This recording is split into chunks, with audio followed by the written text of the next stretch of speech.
Good morning. I've just been doing my morning gratitude thing, feeding a couple of cats, but I've decided I'm their saviour. Excuse me. Been a lot going on this week, so I haven't had much time to get my video done, and it's Friday morning today, so I'm having a go now before I play snooker today. Somebody made a comment about I don't look the same guy that I did a few years ago. Well, you know, you're absolutely right. I've got a confession to make. About 3 years ago, I seriously got into weights, and I was chugging all this protein shake down my neck, and I put on weight, muscle. I got up to 64 kilos. Boy, was I getting strong. And all of a sudden, I just stopped. At that time I was getting quite spiritual, and I really don't know to this day why I stopped. I'm now 52, by the way. That's one of my dogs behind me there, Lucky. I'm 52 kilos now, and I have no desire to get back into it. I can't seem to get that going again. I don't know. It doesn't seem to bother me.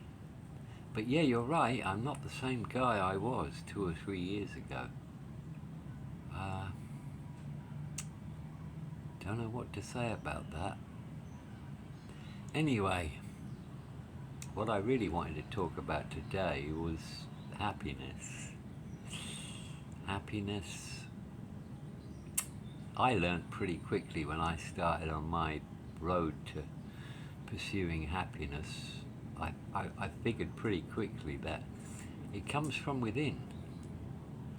Happiness comes from within. Nothing external can make you happy. At least it might do for a while, you know, a new car or a load of money. Sure, it'll make you happy for a while, but that's about it. As you can hear, I live on the flight path to Suvarnabhumi Airport. I'll just have a look now. Look, watch. 3, 2, 1. Wheels down. There you go. I can get it exactly right. So where was I? Yeah, happiness. Okay. Happiness comes from within. So what does that actually mean? Well, that means that you've got to be happy with what you've got.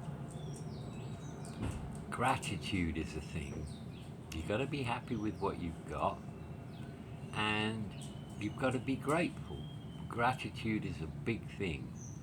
I spend probably, 25, 30 minutes a day on this porch, observing the wonders of nature around me, and just being grateful for having such an amazing life that I have.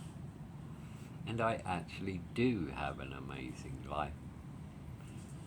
So, yeah, controlling the conscious mind, that's one big thing about happiness. I think a lot of people don't have control of their conscious mind. Like, hey, they don't. I've got to let the other dog out now. Excuse me a second. Here comes the big boy. I know you can only see their tails, but they're here.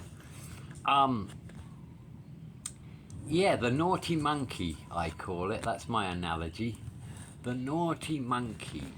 The conscious mind tends to think about whatever it wants to sometimes, and you just can't control it. Oh shit, I wonder what I'm going to do if I don't get this, or what's going to happen if that doesn't work out. You know, well, didn't take me long to realize that if you can control the conscious mind, then you actually cracked it. I'm very, very careful what I give my attention to, because the mind needs to be fed positive stuff, just like the body needs good food and nutrition if you want to be strong. The mind is just the same. You have to feed it with the right stuff. So I don't let anything negative get into my head whatsoever. I'm very good at that now because I've been doing it for so long. But yeah, the key is controlling the conscious mind and being happy with what you've got. You know, I mean, you could take two people, put them sitting right next to each other in the same environment, and one of them will be ecstatic and the other will be suicidal. What's the difference? What's between the ears is the difference. We've all got our own reality. My reality is different to your reality, it's different to anybody else's reality. It's all in the head. So, what you've got to do is first believe you deserve happiness, because you do. Everybody does. Believe you deserve happiness and cultivate it within yourself. If there's anything that you don't like about your life, change it. Change it. Living in the moment. Living in the moment is a very important thing. Living in the moment, what does that mean? That doesn't mean forgetting about, things. It doesn't mean not making plans. Living in the moment means extracting as much enjoyment or happiness as you can from the moment as the moment comes and goes. So I don't allow my mind to wander. I look at stuff and I think, wow, isn't that wonderful? Look at that tree. Look at that bird. That came from an egg, and as soon as it was born, it knew exactly what it had to do. Look at that cat. What an amazing creature that cat is. Apex predator. Look, there's Chucky. There's Chucky. Chucky the boy. I rescued Chucky. He was a street pup. And I've had Chucky for 11 years, and I've had Lucky for 10 years. They're both looking for cats now. I have quite a strange situation here. There's been lots of cats. There's lots of cats around this house, but my dogs are cat fucking crazy. I never worry about adult cats because I know they're too fast and they're too agile for my dogs to catch them. But it's the kittens. So a few months ago, this female cat who was pregnant started to hang around here, and she kind of must have figured that I wasn't going to hurt her, but I tried to be nasty, because I didn't want her hanging around here because of the dogs. So I tried to be nasty to her, but she wasn't having any of that, and within days I was feeding her. She had the sense not to bring her kittens here, but now the kittens are old enough and they come as well. I was just feeding them, actually, some pilchards out of a tin when my dogs came to the door, and as soon as my dogs came to the door, the cats disappeared. And when the dogs go in, the cats will come out again, and I'll give them the food back. Yeah, my dogs will kill kittens if they get their hands on them. That's why whenever I take them for a walk, I take a stick with me, because if they came across a kitten in a New York second, that'd be it. So I've saved 3 kittens already. I have. I've actually done that. All those who bought my book about consciousness, survival, and physical death. Thank you very much. The website is now set up so you can actually leave your verdict. You'll actually leave your verdict now. But to leave your verdict, you have to answer the security question, which is, how many penguins are there in Antarctica? The answer's in the book, and I only need numbers. So when you leave your message on the website, please just say how many penguins there are in Antarctica. If you can't do that, I won't register the verdict, because I only want people to vote who read the book. You know, I mean, think about it. Hundreds of people could go to that website and just say, not guilty, not guilty, not guilty. I don't know if they've read the book. So, as a security thing, there's that question. And somewhere in the book, there's a very short sentence about how many penguins there are in Antarctica. I'll give you a clue. It's somewhere around near the middle of the book. Totally unrelated to the content either side of it, but that's what I decided to do. So I'm sitting here with one of my dogs now. I'll quickly show you my dog. She's just sat here. Can you see her there? There she is. She's just sat there. She's just sat there because she knows this cat's about. So she's kind of waiting for them. And she'll have to wait a long time because they're much smarter than she is.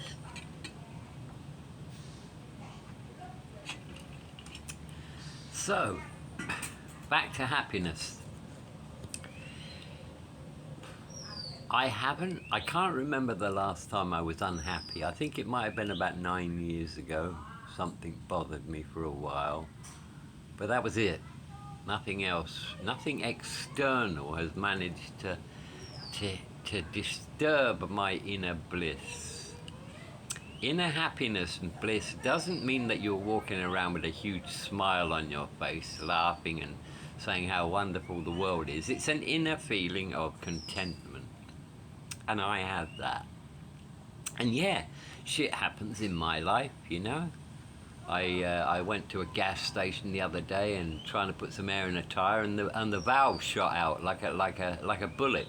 And I'm like, oh dear. What am I going to do now? As it happened, 20 metres away was a tyre shop. So they came round, jacked the car up, took the wheel off, put the new valve in, pumped it up, brought it back, put it on. You know what it cost me? 100 baht. And 20 minutes of my precious time.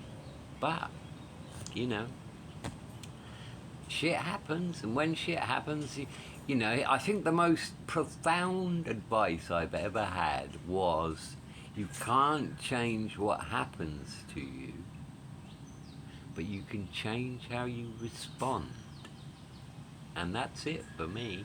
The way you respond to something is the key. And yeah, that's a sage piece of advice I can give you all. I'm going to have a cigarette now. This is a no frills channel, as you know. I really don't care.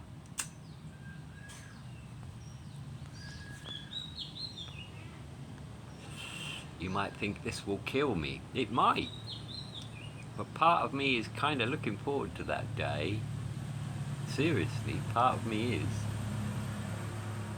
I don't want to go just yet. I'd like to have a few more years, but I'm ready. I'm ready. The toothless truth teller is ready. Ready for anything. And right, happiness. Let's get back to happiness. I think another important thing about happiness is to be able to love everything, yeah? Even those people who don't like you, or you don't like, you know. I have empathy for people, even people like Bill Gates and Fauci. Oh my God. yeah, I have empathy for them. I think to myself, oh my God, those poor people, how do they sleep at night? But they don't have empathy, and they're different. But when they cross over, there's no one to judge them. But to they're gonna have to deal with. They're gonna have to feel what other people have felt.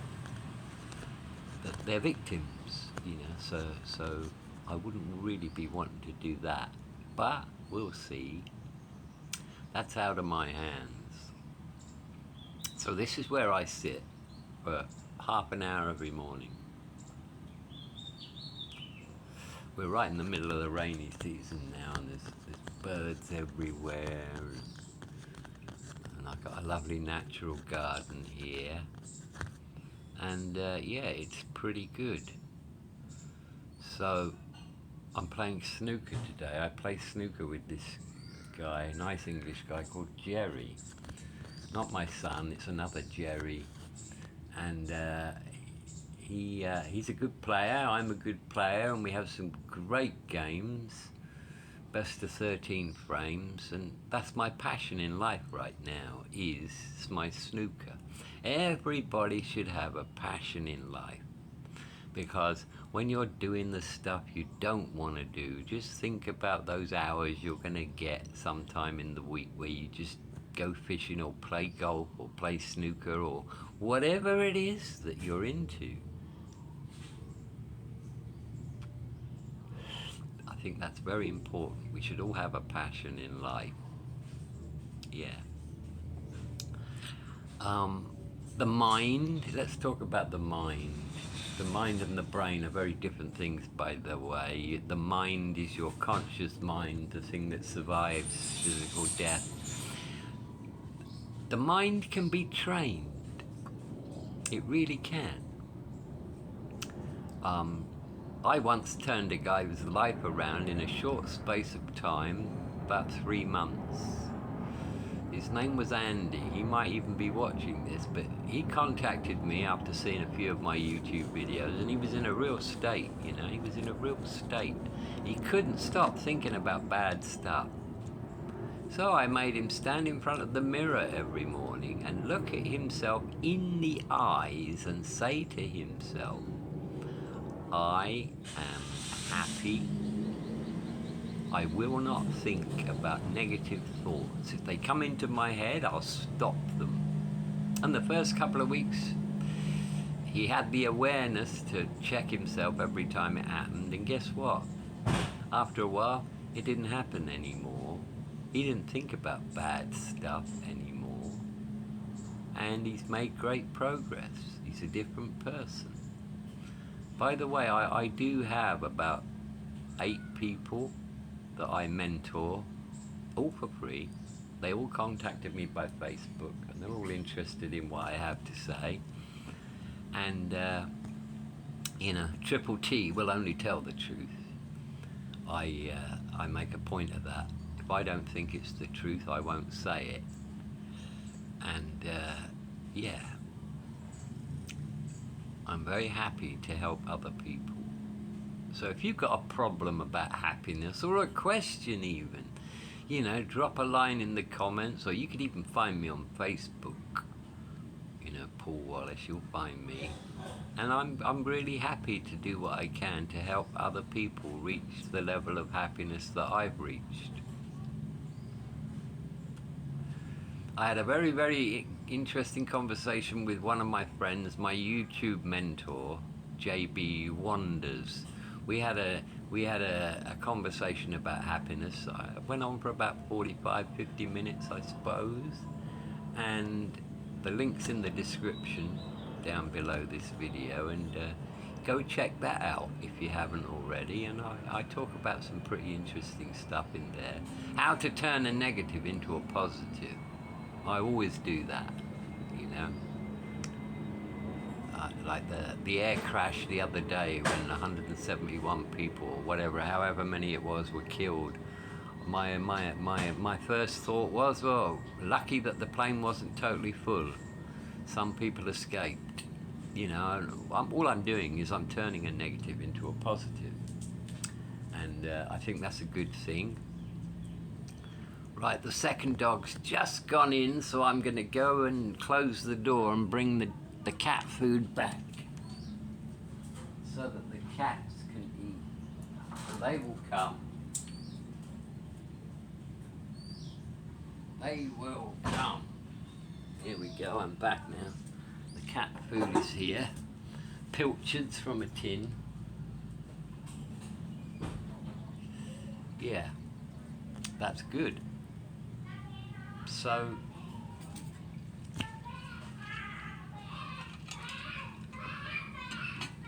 the people across the street are getting ready for their day, going to work. He goes to work, she goes to work. They've got 3 kids now. My God, I remember those days. Young kids. I remember when my kids were about 12 and 10, I suddenly thought to myself, oh my God, the teenage years are coming. And I remembered what I was like as a teenager, and I thought, holy cow, I got all this to look forward to. And you know, I can honestly say that my 2 kids, who are now 30 and 28, by the way, never gave me any trouble at all. None whatsoever. I was so lucky. Well, I don't know if it's luck or not, but I never got any hassle from them. They were the best kids you could possibly have, and they still are. We all live together, but they both got girlfriends, and so they're both not here most of the time. And they'll be here for a while until we move up to the farm. Sorry, not down, up, northeast of Thailand. And yeah, I'm really, really lucky with my 2 sons. They are great. A father couldn't wish for better sons, and I was honest with them from day one. You know, I told them about the truth, about this world and what it is, and you know, that's that.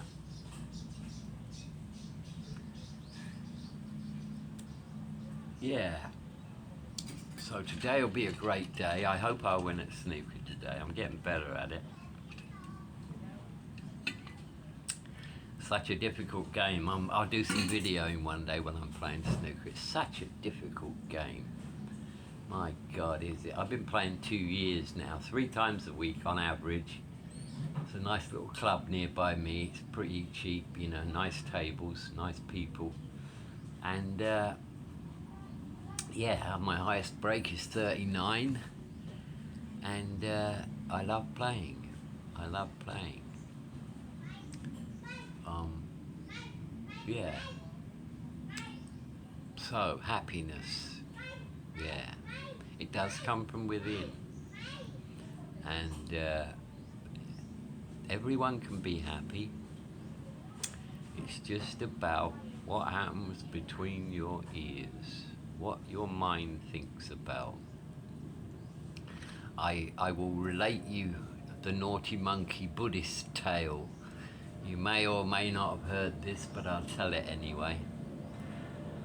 Thousands of years ago in Nepal, there was a village at the foot of a mountain. And in that village was a man who had a trained monkey. And the monkey was trained to go up coconut trees, pick the right ones and drop them down on the ground. And he would go from tree to tree.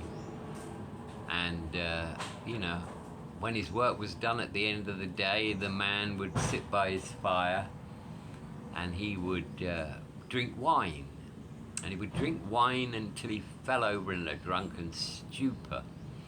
So, while he's laying there immobilized, the monkey would spend the night going around the village, you know, tipping over the dried fish, letting out the chickens, doing all kinds of stuff that really bothered the villagers.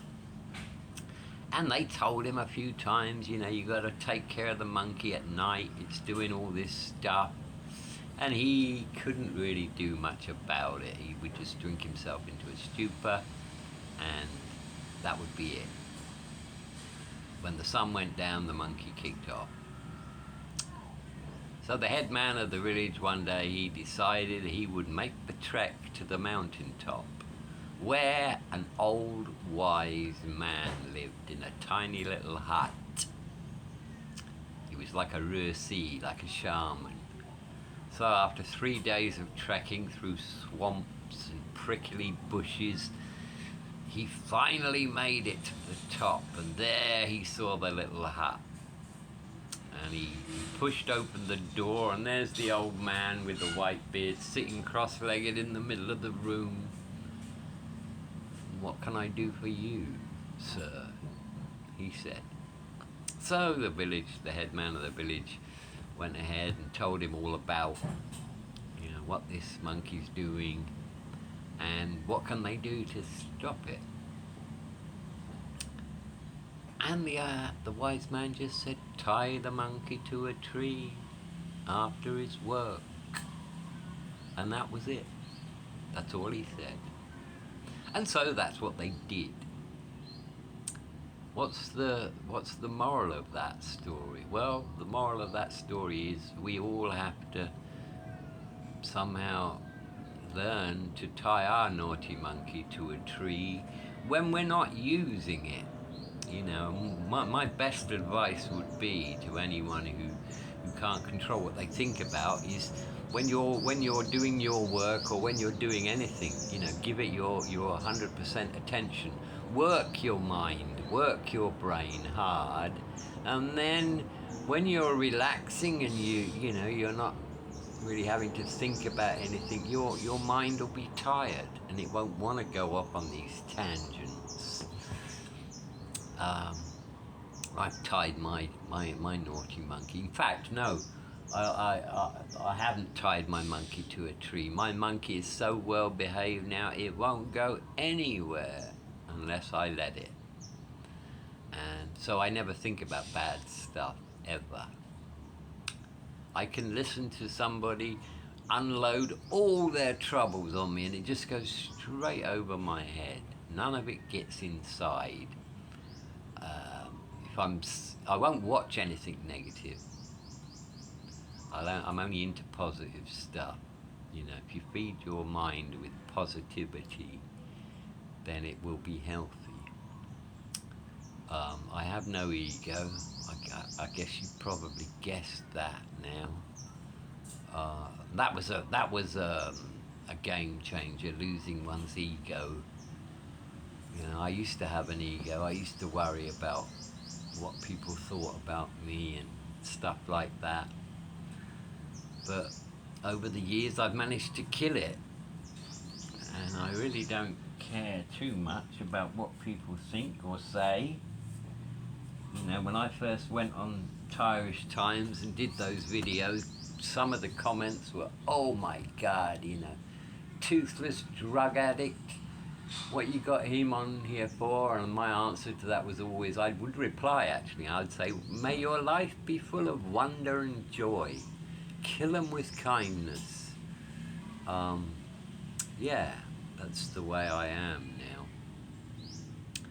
So we're into 30 minutes. I think I'm going to stop this video now and then I'll continue it at some point in the future so that it's a little bit longer, and I got stuff to do right now. So let me hold this